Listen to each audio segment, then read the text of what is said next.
पुढची बातमी आहे नाशिकमधून।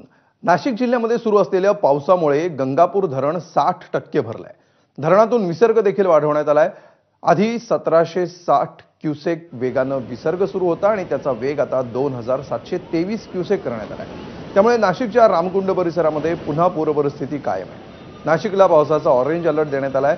त्यामुळे पावसाचा जोर वाढल्यास धरणातून विसर्ग वाढवण्यात येऊ शकतो। त्यामुळे नाशिकच्या गोदाकाठच्या नागरिकांना प्रशासनाकडून सतर्कतेचा इशारा देण्यात आला आहे। आढावा घेतलाय आमच्या प्रतिनिधींनी।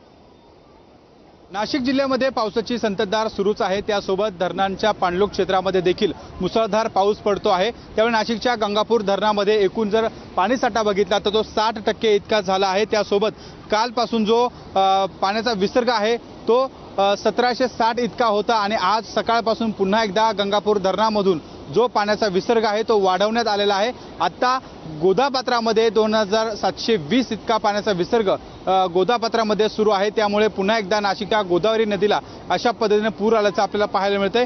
पूर परिस्थिती नाशिकच्या रामकुंड परिसरामध्ये आपल्याला या ठिकाणी दिसून येत आहे। त्यासोबत दुतोंड्या मारुती आहे त्याच्या जवळपास गुडघाभर इतकं पाणी या ठिकाणी आपल्याला पाहायला मिळत आहे। आजूबाजूचे जे मंदिर आहे त्यांना देखील पुन्हा एकदा पुरानं या ठिकाणी वेढा घातल्याचं पाहायला मिळत आहे। आजूबाजूचा परिसर देखील आता पाण्याखाली गेल्याचं दिसून येत आहे।